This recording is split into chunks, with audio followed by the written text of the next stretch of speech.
I'm Kate Harrelson. I'm a new board member of OutCare Health, and I'm joining y'all from Cincinnati. My pronouns are she, her.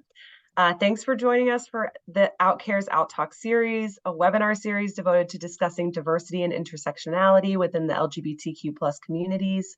We have people joining from all over the world today, and we really want this to be a safe and welcoming space for everyone. So please feel comfortable asking any questions you have today, either by typing it in the chat or submitting it into the Q&A, whichever you prefer. All Out Talks are recorded and can be watched on our website as early as next week. I'm personally very excited for this Out Talk, Affirming OBGYN Care for LGBTQ plus patients. We have some really inspiring folks on our panel of presenters today doing incredible work all across the country. And I'm super thankful for our moderator today, John. So John, please take it away. Thank you, Kate. It's so lovely to see you. And welcome to the board. It's great to have you on board. So I want to say welcome to all of our attendees today and those of you who are listening to us a little bit later. It's great to have you joining us today for this really amazing and powerful talk. Just to let everyone remember that we are in April still, and it is National Minority Health Month. And this is a great opportunity to explore some of the training that we have here at OutCare Health to find ways to break down barriers and build healthy, more inclusive healthcare systems for all. Also today, the day we're recording, is National Transgender HIV Testing Day. And it's really important to recognize the ongoing impact of HIV on our transgender communities and really highlight the importance of getting regular HIV testing and providing HIV prevention and care services to all. So Pride Month is just around the corner. And if you are an employer or your employer is interested in maybe supporting the LGBTQ plus health equity that we are so proud of here at OutCare Health, we are always looking for committed Pride sponsors to support the work. So reach out to outcarehealth.org/contact and you can get some more information. And finally, don't forget to sign up for our OutCare support groups that are going on. They're regular monthly groups. They're really amazing. Next week, Shades of Pride, the Black LGBTQ plus support group will be taking place. And you can learn more about that group and any of the other support groups we have at outcarehealth.org/outreach. And now I am so excited and honored to have this amazing group of panelists with us today. And I'd like to encourage them to introduce themselves. They're going to share a little about who they are and the work that they're doing. And they're also getting a surprise bonus question that they are hearing for the first time right now. And since it's springtime, a flower that just makes you happy. So that's our bonus question for today. And why don't we start with Angela introducing yourself and sharing who you are and the work you do. Hi, good afternoon, everyone. John, thank you so much for having me, and thank you to all the people at OutTalk for the invitation to come be on this panel today. My name is Dr. Angela Chaudhary. I am a OBGYN in Chicago, Illinois at the Northwestern University Feinberg School of Medicine. I have the honor of being the chief of gynecology there and actually being one of our founding members of the Gender Pathways program at Northwestern Medicine. My role in that program is to be supportive to many of our other colleagues. I also perform a lot of gender affirming hysterectomies for our transgender patients at Northwestern as well. And the flower that makes me smile is definitely a pink peony. It just reminds me of spring and it makes me so happy. And they only bloom out on the bushes around Chicago for about a week and then they all fall away. But I can't wait to see them. Beautiful. Thank you so much. I am a big fan of the peony as well. Gavin. Yes, I'll echo Angela's thanks for this opportunity. My name is Gavin Shoemate. I too am an OBGYN physician. I am out on the Oregon coast, a little further west, about as far west as you can go. I'm looking out at the Pacific Ocean right now. I have been in practice since 2007. I started in Seattle and have moved up and down the Pacific Northwest coast, settling in Oregon in 2011. I have been in private practice now since 2020, doing mostly office gynecology, but also a lot of advocacy work with LGBTQ+. We have quite a few trans patients and non-binary patients that we see here for hormone therapy and just otherwise general medical support. I think as of now, we're still the only affirming practice on the Oregon coast, so we're really proud of that. Let's see, flower. I had to pick a flower that makes me happy. It's the gardenia. There's just something about the smell of that flower that reminds me of my childhood, and that's always a good thing. Beautiful. So wait, Gardenia, did you grow up in the South or? No, ironically, but I did do my residency in the South. I did my residency in New Orleans, so that was an experience. But no, the gardenia, gosh, I don't know where exactly. I couldn't tell you exactly where I encountered it. There's just something about that flower. Oh yeah. Yeah. And Janine. Hi, I'm Janine Stiles. I use she, her pronouns. I'm in Minneapolis, St. Paul, in Minnesota. And thank you, as well as the other panelists, thank you so much for inviting me to be on today. And thanks so much for all the participants who are taking time out of their day to join us. I'm super excited for the conversation we're about to have. I have a little different background than the other panelists. I'm a midwife. And more specifically, I'm a traditional midwife here in Minnesota. So I have the certified professional midwife credential. So I have a small independent practice, and I practice in collaboration with some of the other midwives here in Minnesota in a little group practice. And we see a lot of LGBTQ clients. We see some that aren't LGBTQ too, and still love those people too. But about half of my practice is prenatal and birth care, primarily for people who want to have an out-of-hospital birth. And the other half of my practice is around family building care for people that are low risk, have normal health history, all of that sort of thing. And I do a lot of education and care management kind of things for people who actually aren't low risk and just need a little extra support as they're moving through the system. And then in addition to that, I started a nonprofit a handful of years ago. It's called the Queer Birth Project. That really was born out of a need to help educate our fellow care providers, having LGBT clientele, interacting with other doulas, other midwives, other OBGYNs, and not having good experiences. And so we really started out by training a lot of different allied professionals. And then that kind of skyrocketed into a lot of community building for LGBTQ folks. In Minnesota, we have a pretty high percentage of rainbow families here. And so I've had the pleasure of serving those folks and organizing them and that whole thing. And then in addition to that, I'm part of the Queer and Trans Midwives Association, which is a group of LGBTQ midwives like myself, practicing primarily not a hospital, but some of them in hospital setting as well. And so I'm excited for the dialogue today. My favorite flower right now, because it's Minnesota and we had a really light winter, and the lilacs are about to bloom here. And so you can already start to smell them in some people's yards. And like one of the other flowers, they bloom very briefly here in Minnesota. Very hope springs eternal with them. Like it's a very hopeful time in Minnesota that like the winter is broken and we've got this beautiful fragrant flower everywhere. And then all of a sudden they're done and we move into summer.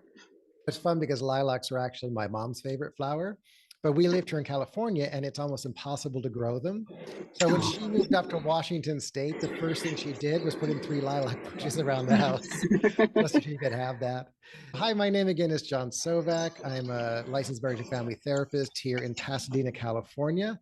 My pronouns are he, him. I am also the author of Out, a parent's guide to supporting your LGBTQIA plus kid through coming out and beyond, which I'm just going to have to brag. Everybody, hold on.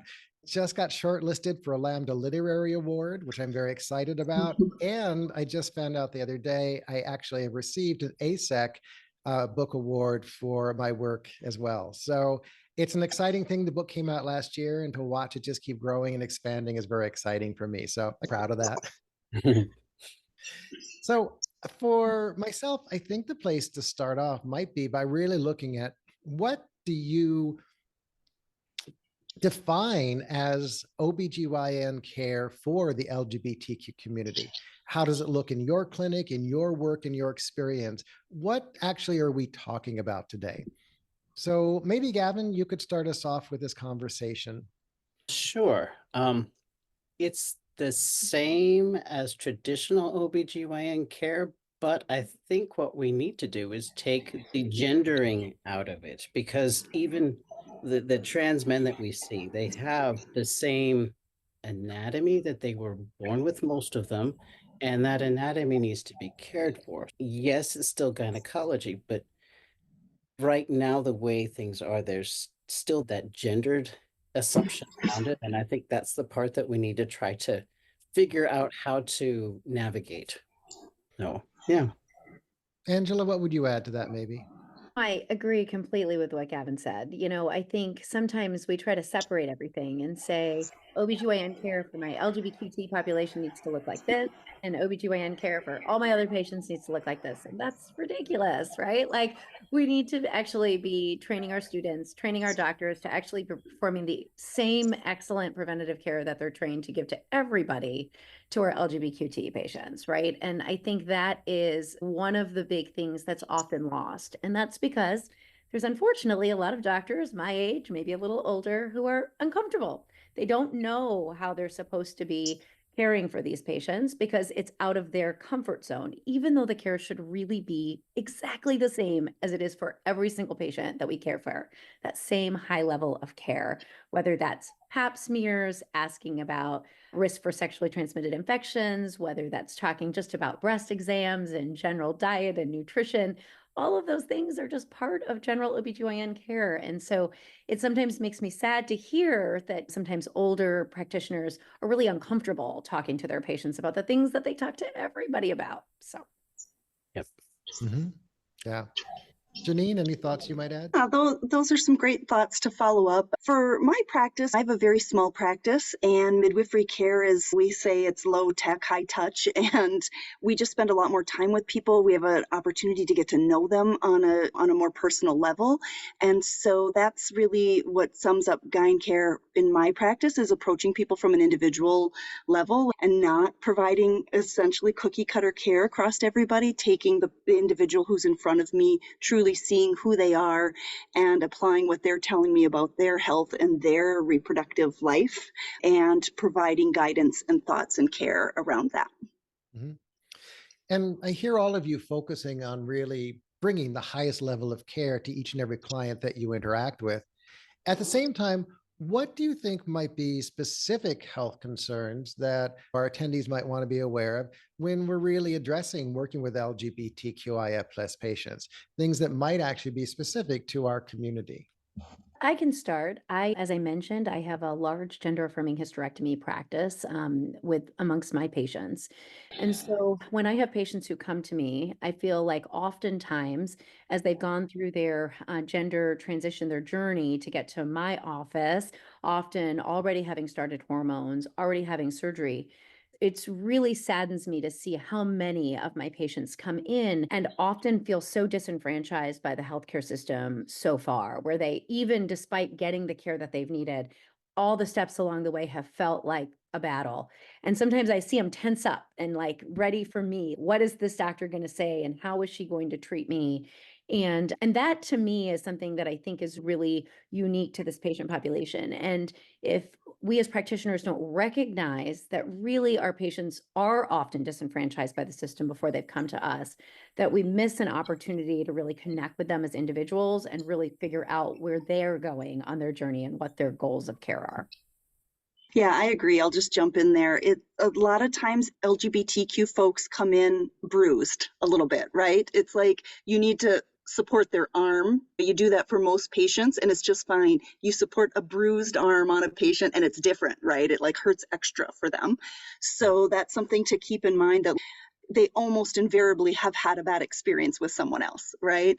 And I'm a little bit outside the system here, and I have the benefit of hearing people coming in, finally finding midwifery care and saying, oh, thank God, you're treating me like an individual. You're recognizing my family dynamic appropriately. You're recognizing my gender identity appropriately. And they are like just so relieved. Sometimes people are in tears, right? Because they've always experienced a bad situation before. And that's not necessarily from their exact provider, right? They encounter a lot of people over the course of care, right? The person who checks them in at the front desk, the person who draws their labs, somebody they bump into in the hallway if they have to talk to billing people, on and on. There's a lot of people that they interact with, and then they finally get to their care provider, right? And if they've been misgendered all along the way, or their family dynamic hasn't been recognized, right? That just puts them in a different place. Plus, we also see that all of that keeps people from seeking care. So sometimes by the time they get to us, they're deficient in care, right? They haven't had a pap smear in a long time, right?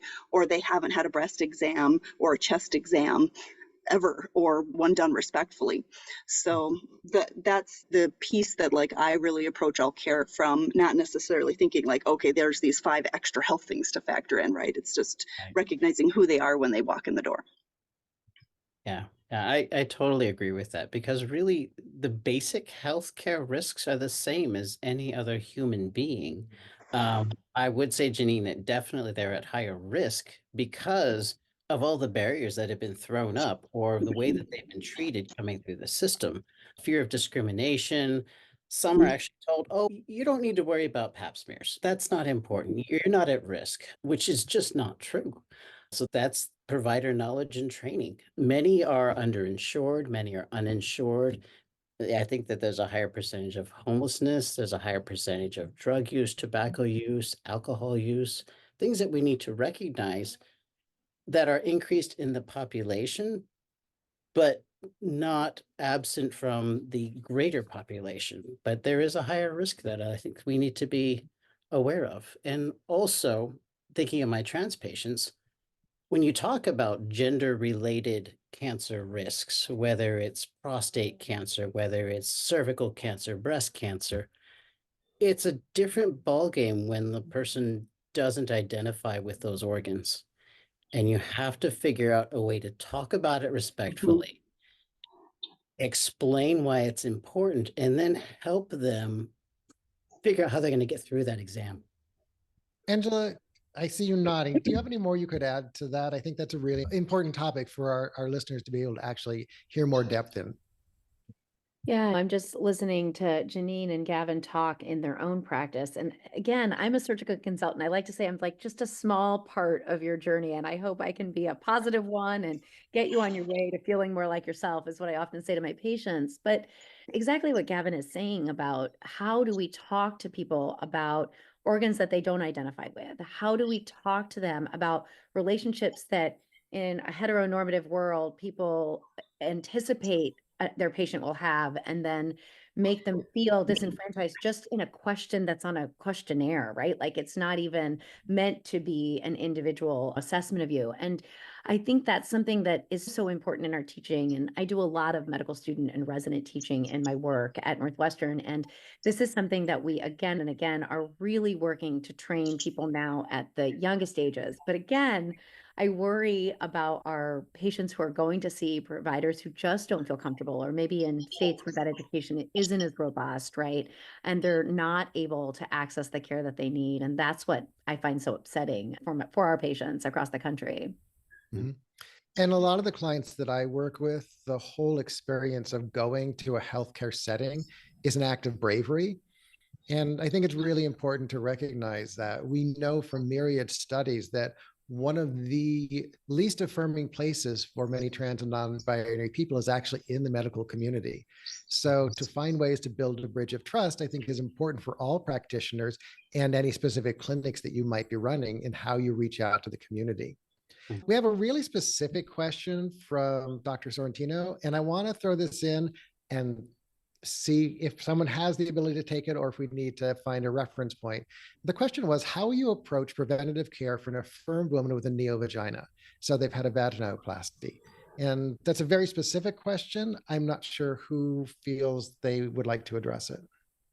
Gavin, you have that look like, I'll take it, baby. Oh, no, I had the look like I hope Angela will take it. I think one of the things that's really difficult here, and I work really closely with our plastic surgeons who actually continue to do the follow-up care for a lot of our patients who undergo surgery and have neovaginas.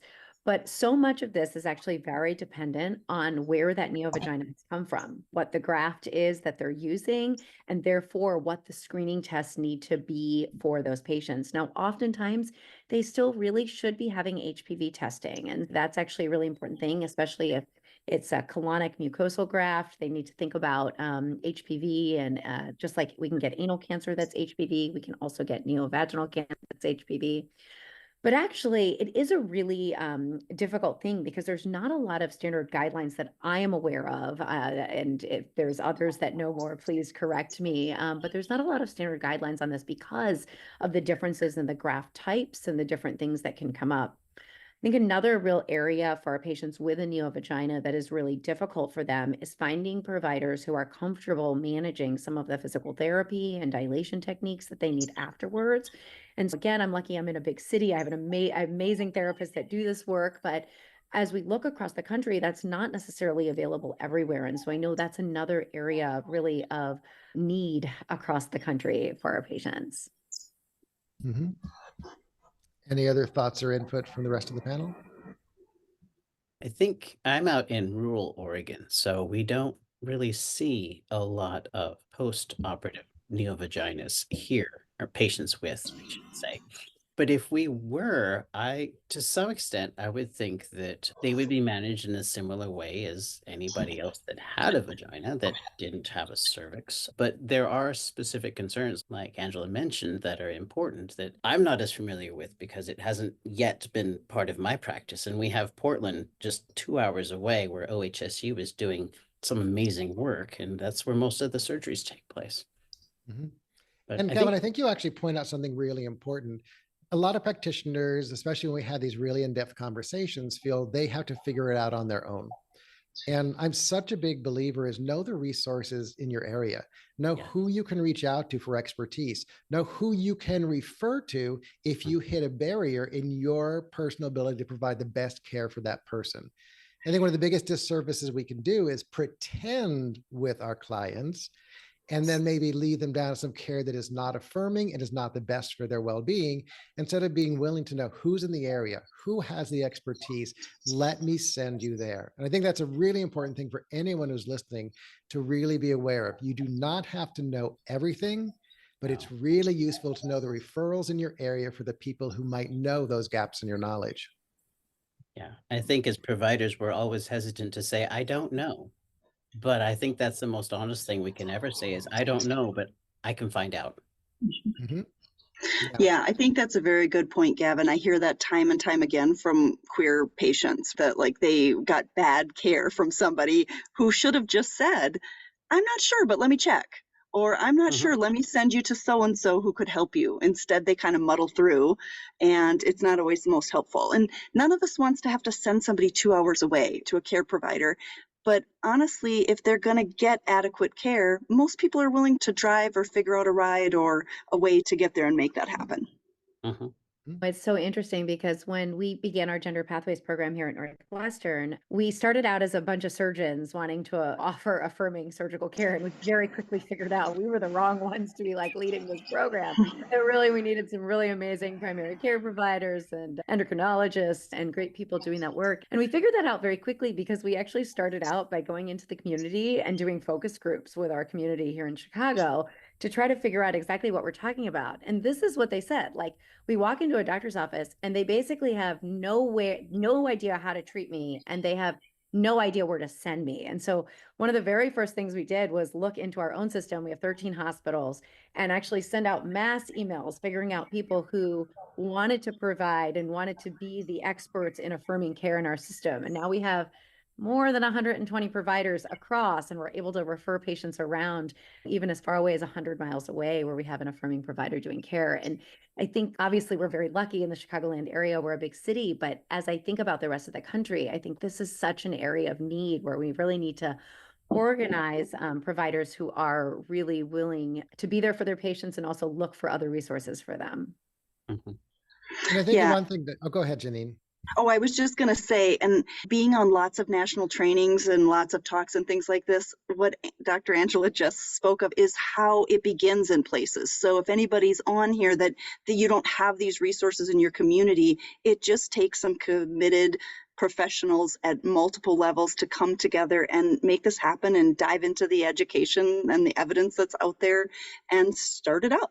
Part of the work here at OutCare Health is to work not only with schools and medical providers, but also to provide that online education.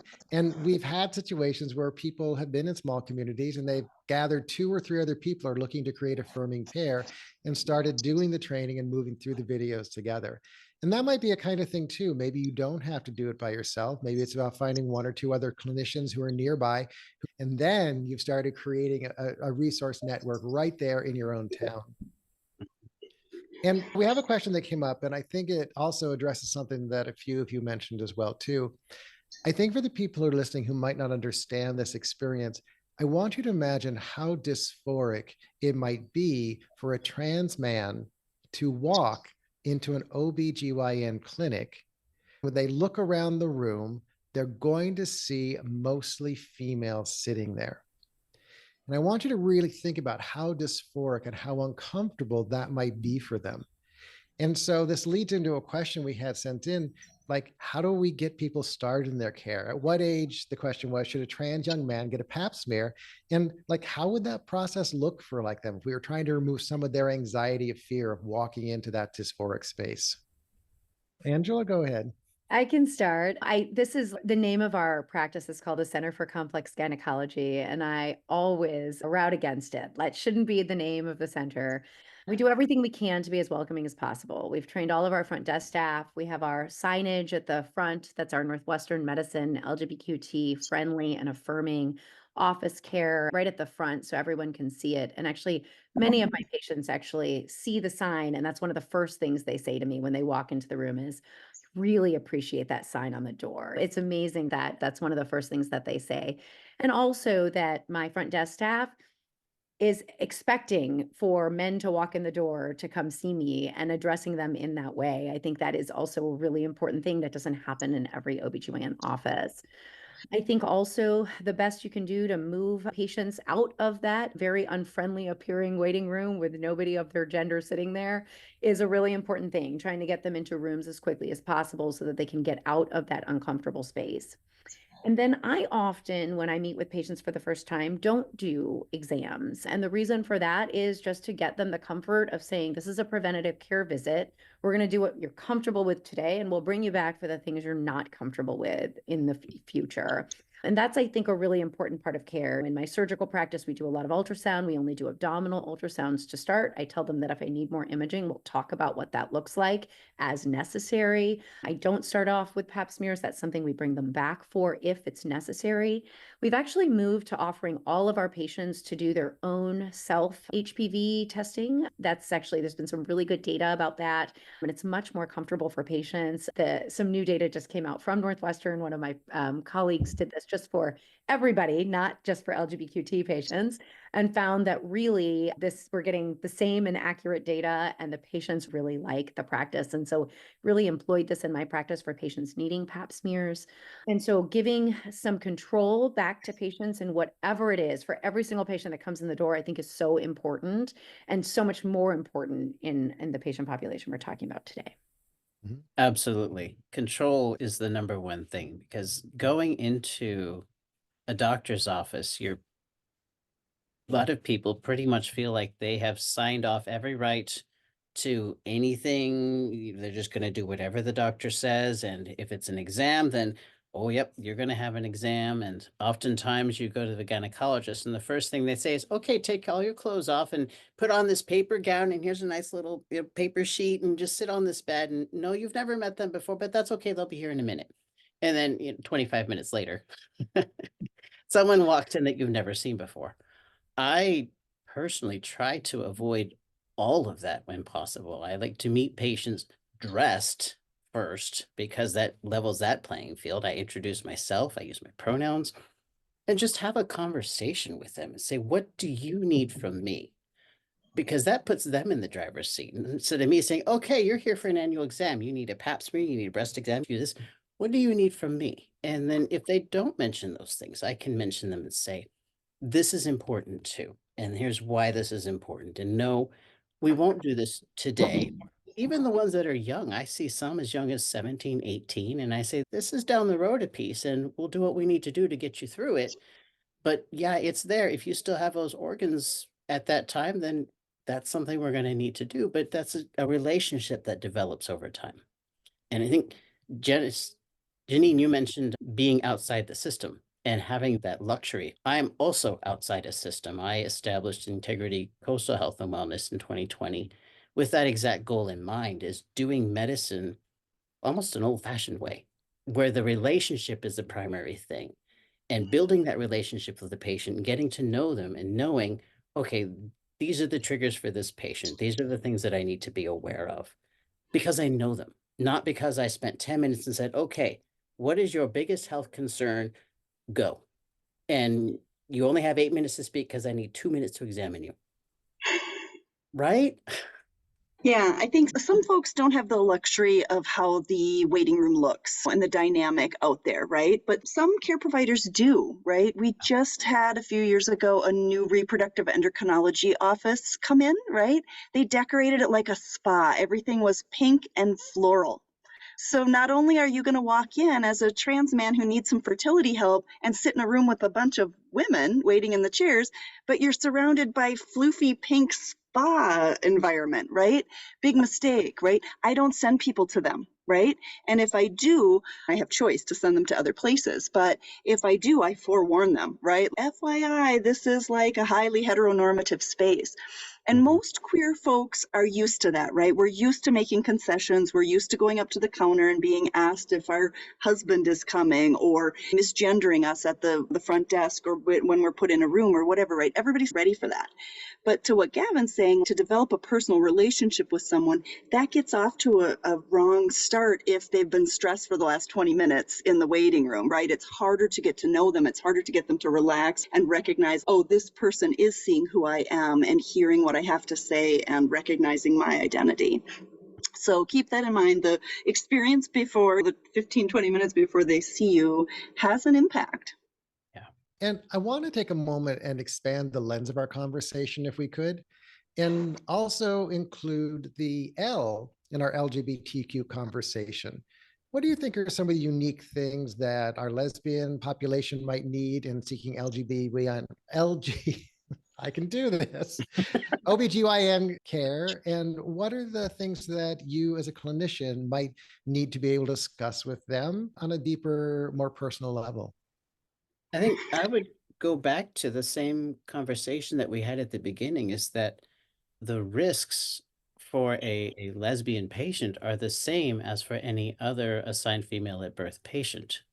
Cervical cancer screening, breast cancer screenings, and being aware of barriers, because the lesbian population also faces these barriers, this heteronormative culture where if they don't assume that they have a husband, then they assume that one of them is butch and one of them is femme, and they play these roles, and that's the way it has to be. So which one of you is what? And being aware of our assumptions and being able to talk about them and be honest about them and communicate those with the patient in a way that is not threatening or judgmental.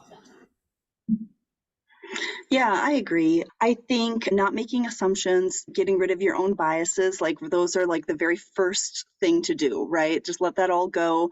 You don't have to understand somebody's relationship dynamic to be respectful of it, right? But also, just because somebody identifies as one of the letters doesn't mean that there's not a little bit of a wavering around that, right? I've certainly had people who identified as lesbian who occasionally had intercourse with somebody with a penis. And with a lot of gender nonconforming folks and transgender folks out there, right, you can't make assumptions about who they're actually being intimate with, right? So having non-judgmental, open conversations about, tell me who you're being intimate with and what that means for you. And let's talk about what that means from a health perspective and how are you protecting yourself perspective. And just listen to what they have to say instead of being like, oh, this person's Zell. I know what that means. I know who they're having sex with. You might not. Really being open and listening to what they have to say and how they define their relationships.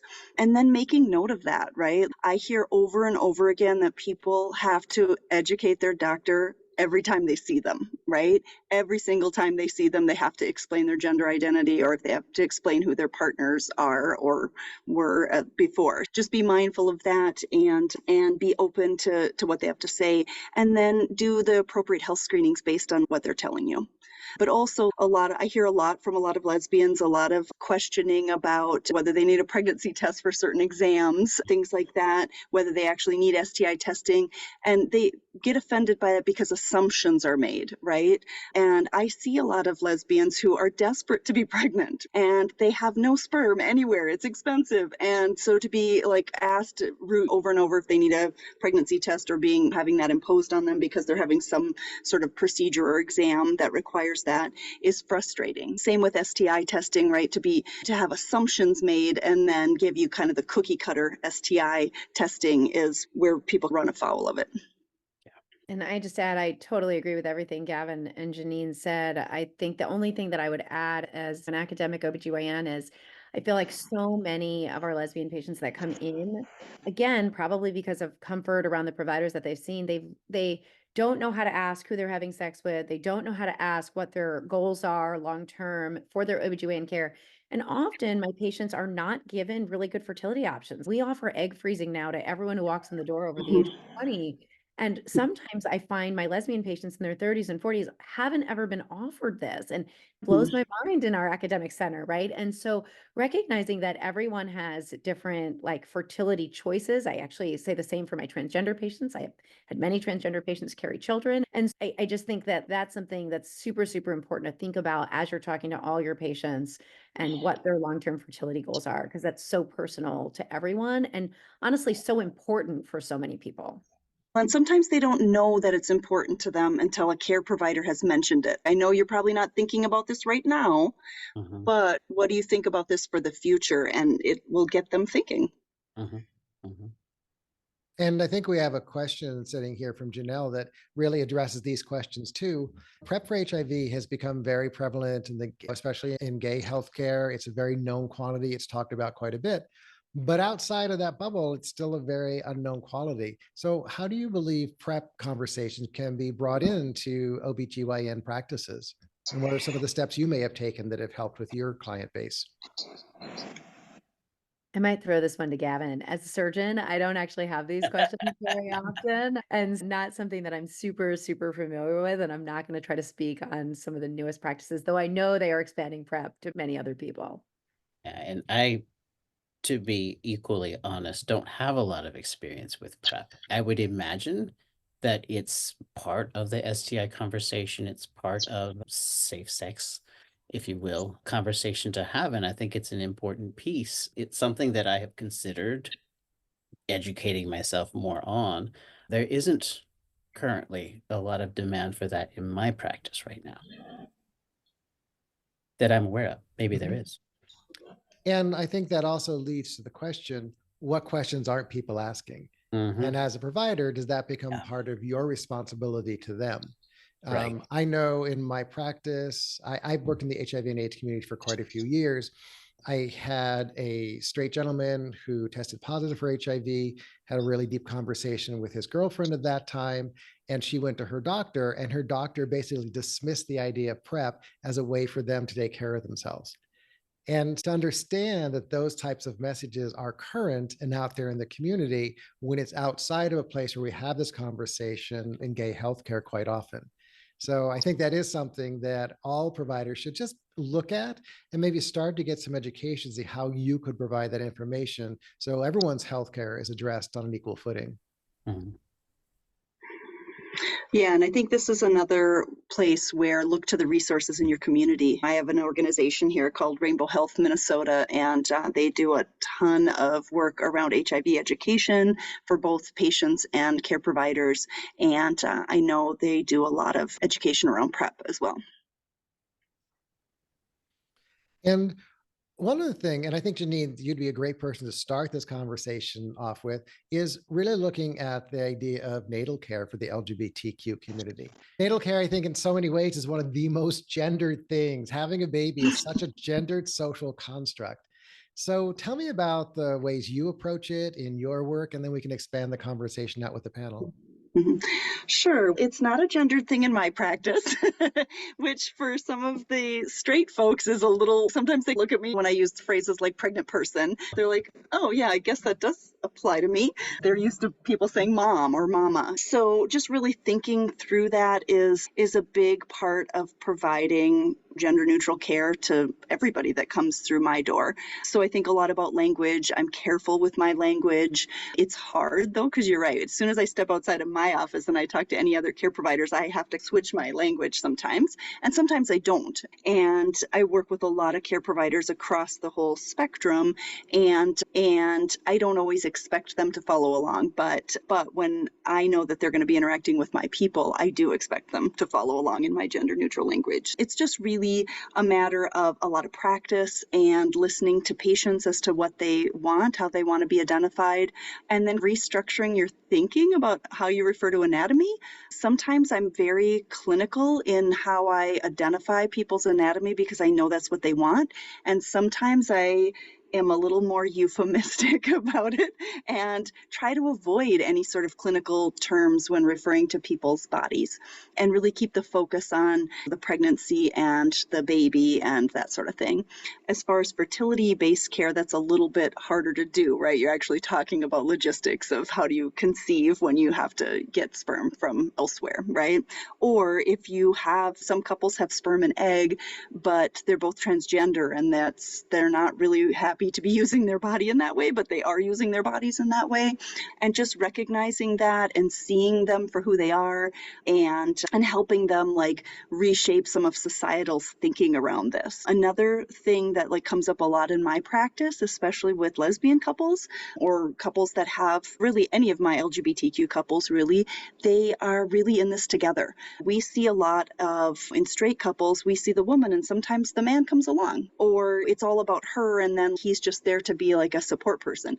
For my LGBTQ folks, they're really truly co-parents. They're involved in this together.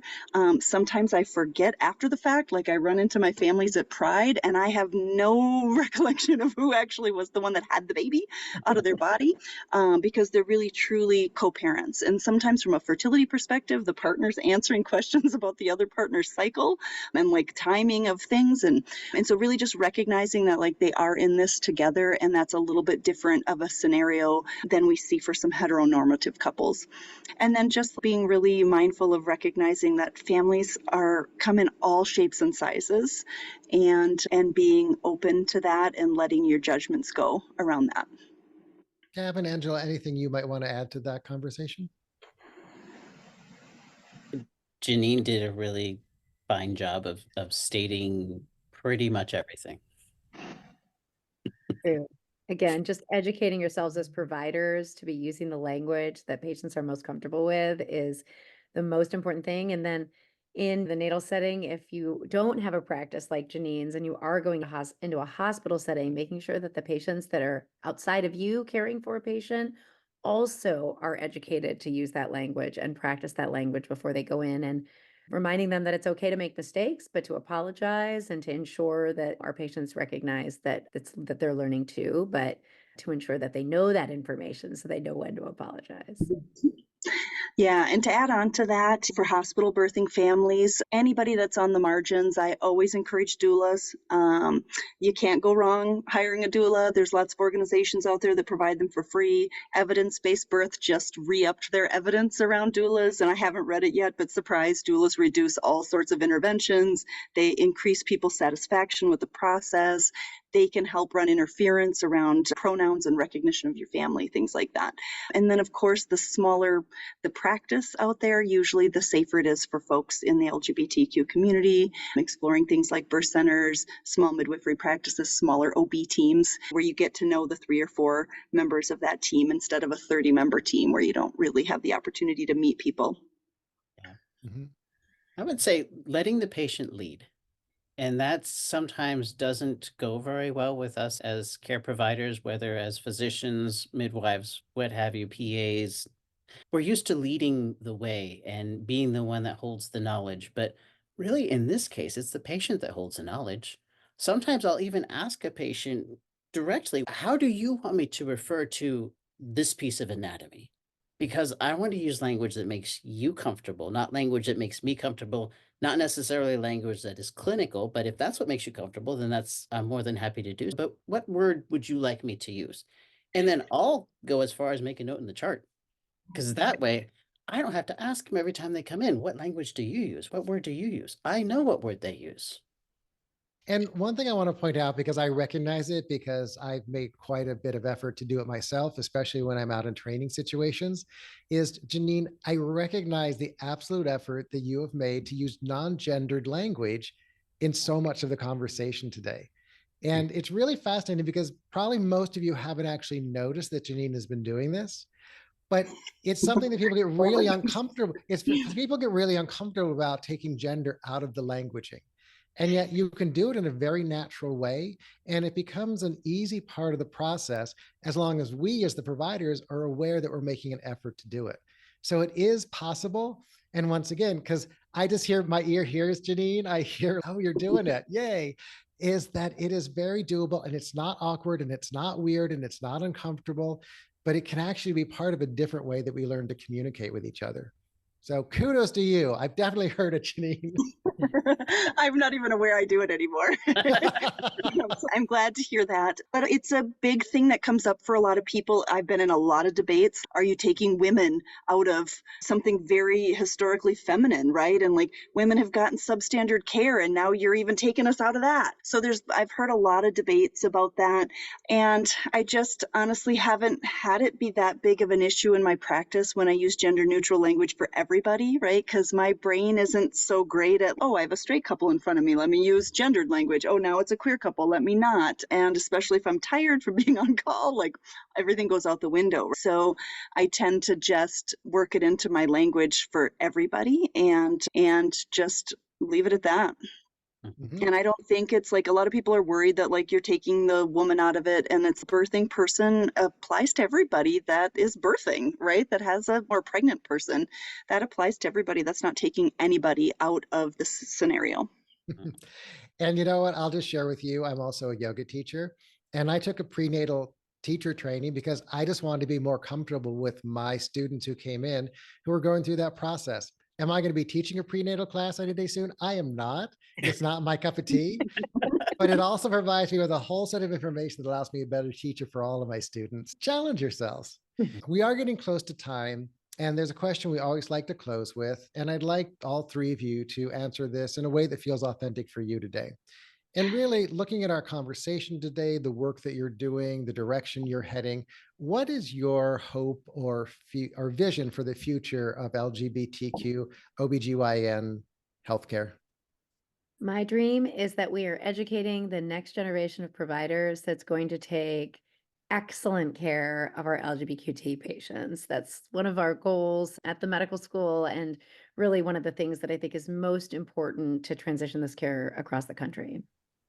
My hope is that we won't have to have these conversations to draw attention to the issues of inequality and discrimination when it comes to sexual orientation or gender identity in any aspect of healthcare, but especially in this aspect of healthcare, because OBGYN care is already intimate and intrusive by definition. The things that we do are very private and very threatening to many people, no matter what your gender identity is. So to be able to take the threat out of it and make it to where, like Angela said, we're doing the education, we're training people, we're teaching people, that we actually change the norms and change the expectations. That's my hope.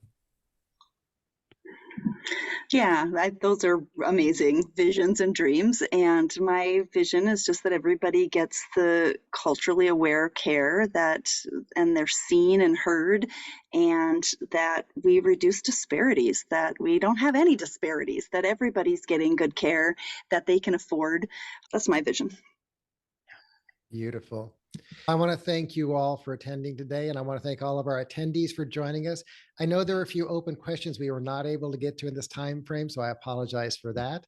This recording will be available on the Outcare Health website probably by the end of next week, so you can watch it again and maybe get your answers addressed at a deeper level. Next month, I'm very excited. We're going to be turning our attention to the equitable healthcare for sex workers. We find that sex workers face very unique barriers when trying to access healthcare due to criminalization and stigma. So this often leads to 1 in 4 sex workers being denied healthcare or maybe choosing not to seek healthcare at all. So I'd like to invite all of you to join us in discussion how healthcare professionals can provide more equitable healthcare for sex workers by creating safe spaces and reducing stigma. This is going to take place on March 23rd, same time frame, 3 p.m. West Coast, 6 p.m. East Coast, and you can sign up at outcarehealth.org/outtalk, and that's also where you can see recordings of all of our past episodes. So thank you again so much. It's been beautiful sitting in this space with you and learning from all of your wisdom and experience, and I'm honored to have had this conversation today. Thank you all so much, and take care. Goodbye.